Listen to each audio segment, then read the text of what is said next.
ज्ञान को अनुभूत है और आसपास की बहुत बड़े रहे हैं और इसलिए बहुत चौकस रहने की जरूरत है। इसके साथ साथ अकेले कितनी बातें हैं अपने घर के लोगों का रोजाना कोई अकेला बचाने के देखिए अकेला बचाने के उनको अनुमान करने की जरूरत है। हमारे बच्चे हमारे औरतें उन सब काफी है। आजकल जो भी बड़ी बड़ी बच्चियां भी मानी जाती है और हो जाता है और लड़के भी नौजवान जाते हैं माने जाते हैं तो अच्छा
हमेशा महफूज रहेगी।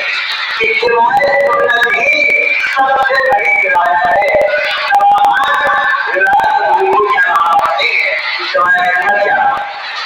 क्या हमारी माया बहन रही हुई है। मैं उससे करूँगा कि घर का माहौल, घर का मामला यही बनाने के संभालने में और वो बराबर करना होता है। आमतौर पर घर की मर्द वो कोई न कोई कारोबार करते हैं, कोई काम करते हैं, सुबह के शाम आए, खाए पिए सो गए। ज्यादातर घर के अंदर रहने का मौका बाकी को मिलता है। बच्चे उन्हीं के साथ ज्यादा रहते हैं। तो घर की जो माएँ होती हैं, घर की जो औरतें होती हैं, उनको अपने घर का माहौल नहीं बनाना चाहिए। उन्हीं के घर का माहौल नहीं बन सकता है। और बहुत सारी खवातीन तारीफ कराना है कि उनके लिए जो माहौल था और अपने बच्चों को दीन पढ़ाना और खुद भी बात तोड़ने के अपने बच्चों को काम करनी, तो उनकी खुद से और क्या पैदा होते थे। आज तारीफ पढ़ लीजिए, जितने औलिया किराम है उनकी तारीफ आप पढ़ेंगे तो आपको मालूम होगा तकरीबन हर वली हर एक आदमी की मां बेटा उसकी मां बेटी उसके अंदर तकरीबन आपके यहाँ तारीफ वली की नाम करेंगे कि आप बोलते जो लोग एक बने हैं, अच्छे बने हैं, उनके अच्छे बने हैं, उनकी मां का होता है। बाद माएँ ऐसी होती है जो अलग होती है, लेकिन उनके अंदर बीमारियां होती है जो अपने माँ बाप से होती है और नहीं होती है और ये मिजाज होता है तो अपने बच्चों को उसी मुताबिक उठाती है। उसका असर होता है, उसका ईमान और इस्लाम में बहुत सारा बड़ा होता है, बहुत बड़ा होता है उसके अपना औलाद। ये हमारी माँ और बहनों को चाहिए कि आप चाहते हो जाना चाहिए। हर आदमी की जगह होता है कि हमारी औलाद ने हमारी औलाद बड़ा होता है, लेकिन तो कैसे बनेंगे बड़ा होता है जब हम लोग एक होंगे और एक एकदम माइंड करेंगे ले जाएंगे क्यों नहीं रहेगा। बच्चों की तरबियत करना मामूली काम नहीं, बड़ा अहम काम है और तरबियत में सबसे पहला करना आप कुछ होता है। वो हमारे लिए गाड़ी बनानी है जो माँ को अपने बच्चों को दूध पिलाए, जो माँ को खाना खिलाए, वो हमारे लिए अपने बच्चों को एक की बात है पैदा होने के बाद बच्चे को होते छोटे छोटे वो उनके लिए उनका आगे की तरह होता है, उनके सामने की तरह की बातें होने की तरह उसको बच्चे एक वाले उसको करेंगे जबकि हर माहौल की होगा तो उसको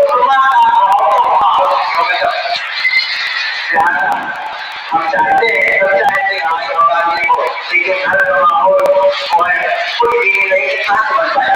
माहौल कैसे बने कि अव्वल तो फजर की नमाज का वक्त है कि सुबह को उठे, बच्चों को अच्छे ढंग से उठाएं, उनको दुआएं पढ़ाएं और उसके बाद नमाज पढ़ने की तारीफ करें।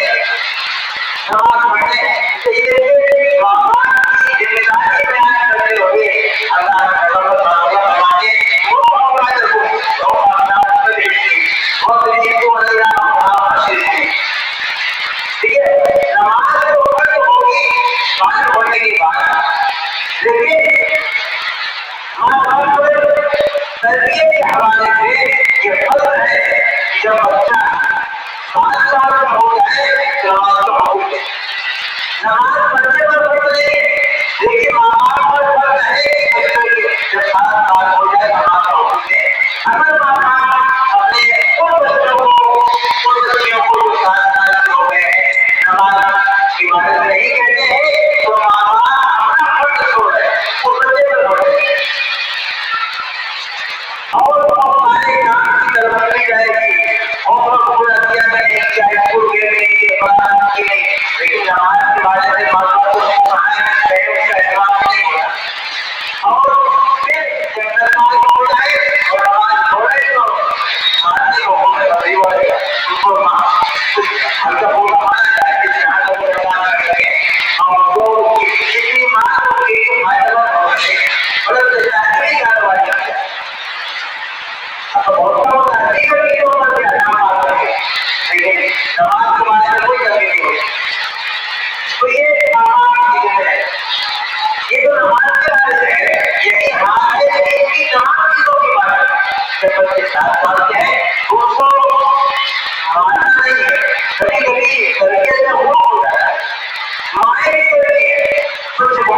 हैं, बच्चे को डांटते भी हैं, हर चीज एक मात्रा। 60 साल के पहले पहले तो नमाज के लिए पहले तो होता ही ना। हम खुद अमल कीजिए, माँ बाप घर के बड़े भाई बड़ी बहन नमाज पढ़ेंगे, अच्छी बातें करेंगे, वो बच्चे अपने सीखेंगे, अपनी चलना है, वो मेरे लोगों नहीं कहना सब है, वो 7 साल की बात। तो और अगर बच्चा 7 साल के लिए मानता है, 6 साल का है, जहाँ का उसको अगर डांटते हैं मारते हैं तो उस पर जुल्म होता है, शांति होती है, उस डांट का उस मार का उस उठाने के लिए ये तरीके से बर्दाश्त किया जाए, समझाया जाए। और लेकिन मारपीट ये 7 साल से पहले तो कैसे करने की बात है, चलिए तुम्हारे हम और हम कीजिएगा, माफ कीजिएगा, शरीर के मामले बहुत होगा, तो समाज के मामले बहुत होगा। ये बात तो कुछ नहीं कर रहा, आपको अमल कीजिए और उसको सब अमल के साथ बढ़ेगी। और साथ के बाद बांटने को 10 के बाद और उसके बाद फिर हदीस के अंदर जो हाथ से बात निकाल गया है और बाकी तमाम दीनी काम है वो सब यही है। तो बच्चों की तरबियत एक बड़ा अहम मामला है कि औरतों का हमारी अहम माँ होता है, हमारे भाई बहनी है, पहले यहाँ रहे, वो खुद भी मांग रहे और ये भी जान लीजिए हमारी आगे और सारी कायनात का बड़ा कामयाबी अगर है तो सिर्फ औरत ईमान इस्लाम है और इस्लामी तालीमात है। हमें इस्लामी तालीमात को नहीं अपनाने तो कामयाबी सिर्फ पूरी नहीं है। और बहुत सारी औरतों की शिक्षा है मुर्दत हो जाएगी और वो अफगान आते हैं उधर भी चलने वाले हमारे यूपी की तरफ आते हैं। तो जाहिर है कोई भी है जो इस्लाम से ताल्लुक नहीं रखता है वो किसी मोमिन का फैसला नहीं हो सकता। और ईमान की बात और बुनियाद पर बात करें तो ये हर तरह की तकलीफ, हर तरह की मुसीबत और हर तरह की बर्दाश्त कर दी जाए, लेकिन कभी किसी हाल में भी अपने ईमान से कोई सौदा हर करके जाए तो ईमान की बुनियाद पर कामयाबी है, उसकी होने वाला और जो जरूरी बात ये है आज का माहौल हो गया है औरों की बाहर जाने का, जबकि इस्लाम में इसकी ताकीद औरत ज्यादा बाहर न जाए, यह जरूरत बाहर नहीं जाना चाहिए। ये मसला समाज में रहता है शहादत का गवाही का हिदायत की किताब में आता है कि अगर किसी मामले में 4 मामले गवाही है तो हमारे गवाही कबूल नहीं होगी। जबकि अगर किसी मामले में एक मर्द है 2 औरतें हैं तो गवाही कबूल होगी। तो बातें आई ना यहाँ अगर 4 औरतें तो आपकी गवाही कबूल हो जाती है। अब सवाल ये होता है कि एक मर्द के मुकाबले में 2 औरतों गवाही मानी जा रही है तो 2 मर्दों के मुकाबले में 4 औरतों गवाही मानी जानी चाहिए। तो वही बात है ये हनफिया में जवाब होता है कि जब दो औरों की गवाही एक मर्द की जगह में मानी जाती है तो 2 मर्द की जगह में 4 गवाही कबूल की जानी चाहिए। उसका जवाब दिया जाता है कि 4 गवाही कबूल नहीं होती है, इसीलिए होती है ताकि औरतों का हुकूक ज्यादा ना दिखाए, यहाँ लायक का हुकूक हो जाए ताकि औरतों का बाहर निकलते जाने से ज्यादा ना दिखाए, यहाँ तक यही चाहते हैं। तो औरतों के बारे में यही है तो औरतें जो है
जिंदगी को एक तालिबान संभाले और अपने बच्चों के लिए अच्छा माहौल बनाए, बड़ों का अच्छा माहौल बनाए, माशरा के बच्चे में अच्छा माहौल होता है, उन्हें चाहिए कि तालिबान संभाले। याद रखिए कि इस्लामी जो तालिबान है वो औरतों के लिए मर्दों के लिए, लेकिन औरतें उनको अपनाएंगी तो उनके यहाँ का माहौल समझ आए। ये देखिए हाँ औरतें क्या कर रही है, ये देखिए माहौल को खराब होना जा रहा है। एक जमाना था कि मोटरसाइकिल पर बैठना औरतों के लिए आएगा, बैठना आएगा, अब तो बदल गया है। लेकिन महाराज इस्लामी तालिबान को बनाना चाहिए, हमारा हम सबको सोने से ज्यादा और ये नौकरी रखी बनाए। मैंने जो बातें कही है